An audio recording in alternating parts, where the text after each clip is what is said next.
ದಿನದಿಂದ ದಿನಕ್ಕೆ ಚಿನ್ನದ ಬೆಲೆ ಹೆಚ್ಚಳ ಆಗಿ ಮದುವೆ ಅದೇ ರೀತಿಯಾಗಿ ಮನೆಯಲ್ಲಿ ಕಾರ್ಯಕ್ರಮ ಇರುವಂತವರೆಲ್ಲರೂ ಕೂಡ ಬಹಳಷ್ಟು ಸಂಕಷ್ಟಕ್ಕೆ ಸಿಲುಕಿದ್ರು. ಈ ನಡುವೆ ಬಂಗಾರ ಪ್ರಿಯರಿಗೆ ಗುಡ್ ನ್ಯೂಸ್ ಸಿಗ್ತಾ ಇದೆ.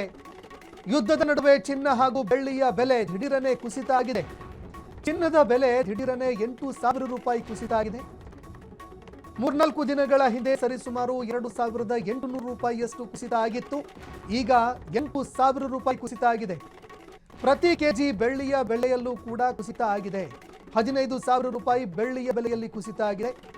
ಇನ್ನು ಕಳೆದ 5 ದಿನಗಳಲ್ಲಿ ಸತತ ಕುಸಿತ ಇದೆ ಬಂಗಾರ. 5 ದಿನಗಳಲ್ಲಿ 32,000 ರೂಪಾಯಿ ಕುಸಿತವಾಗಿದೆ ಅಪರಂಜಿ ಚಿನ್ನ. ಹೀಗಾಗಿ ಈ ಹಿಂದೆ ಇದ್ದ ಬೆಲೆಗೂ ಈಗ ಇರುವಂತಹ ಬೆಲೆಗೂ ಅಜಗಜಾಂತರ ವ್ಯತ್ಯಾಸ ಇದೆ. ಹೀಗಾಗಿ ಈ ಒಂದು ಚಿನ್ನ ಏನಿದೆ ಇದರಲ್ಲಿ ಇಳಿಕೆಯಾಗಿರುವಂಥದ್ದು ಸಹಜವಾಗಿ ಮಹಿಳೆಯರಿಗೆ, ಅದರಲ್ಲೂ ಆಭರಣ ಪ್ರಿಯರಿಗೆ ಸಾಕಷ್ಟು ಖುಷಿ ತರ್ತಾ ಇದೆ ಈ ವಿಚಾರ. ಅದರಲ್ಲೂ ಮದುವೆ ಮಾಡಬೇಕು ಅಂತ ಮನೆಯಲ್ಲಿ ಯಾರ್ಯಾರು ಕಾದು ಕೂತಿದ್ರು ಅವರಿಗೆ ಇದೊಂದು ಸಂತಸದ ವಿಚಾರ. ಒಂದೆಡೆ ಹಬ್ಬ ಕೂಡ ಈಗಾಗಲೇ ಬಂದು ಹೋಯಿತು. ಯುಗಾದಿ ಹಬ್ಬದ ನಂತರ ಎಲ್ಲರ ಮೊಗದಲ್ಲೂ ಕೂಡ ಮಂದಹಾಸ ಮೂಡ್ತಾ ಇದೆ. ಅದರಲ್ಲೂ ಆಭರಣ ಪ್ರಿಯರು ಯಾರಿದ್ದಾರೆ ಅವರ ಮೊಗದಲ್ಲಿ ಈ ಒಂದು ಚಿನ್ನದ ಬೆಲೆಯನ್ನು ಕುಸಿತವಾಗ್ತಾ ಇದೆ. ಅದು ಸಹಜವಾಗಿ ಮಂದಹಾಸವನ್ನು ಮೂಡಿಸ್ತಾ ಇದೆ.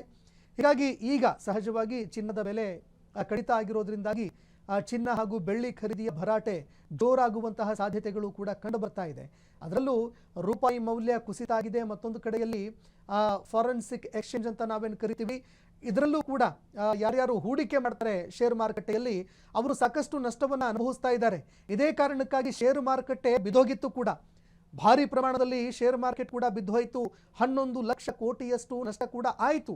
ಇದೇ ಕಾರಣಕ್ಕಾಗಿ ಚಿನ್ನ ಬೆಳ್ಳಿ ಮೇಲೆ ಯಾರ್ಯಾರು ಹೂಡಿಕೆ ಮಾಡಿದ್ದಾರೆ ಅವರು ತಮ್ಮ ಹೂಡಿಕೆಯನ್ನು ವಾಪಸ್ ತೆಗೆದುಕೊಳ್ತಾ ಇದ್ದಾರೆ. ಹೀಗಾಗಿ ಸಹಜವಾಗಿ ಚಿನ್ನ ಹಾಗೂ ಬೆಳ್ಳಿಯ ಬೆಲೆ ಏನಿದೆ ಅದಕ್ಕೆ ಹೊಡೆತ ಬೀಳ್ತಾ ಇದೆ. ಅದರಲ್ಲಿ ಮತ್ತೆ ಕಡಿತ ಆಗುವಂತಹ ಸಾಧ್ಯತೆ ಇದೆ ಅನ್ನೋ ಮಾತುಗಳು ಕೇಳಬರ್ತಾ ಇದೆ. ಕ್ಷಣ ಕ್ಷಣದ ಸುದ್ದಿಗಳಿಗಾಗಿ ಫ್ರೀಡಂ ಟಿವಿ ಸಬ್ಸ್ಕ್ರೈಬ್ ಮಾಡಿ, ಲೈಕ್ ಮಾಡಿ ಹಾಗೂ ಫಾಲೋ ಮಾಡಿ. ಹೊಸ ಸುದ್ದಿಗಳ ನೋಟಿಫಿಕೇಶನ್ಗಾಗಿ ಬೆಲ್ ಐಕಾನ್ ಮೇಲೆ ಕ್ಲಿಕ್ ಮಾಡಿ.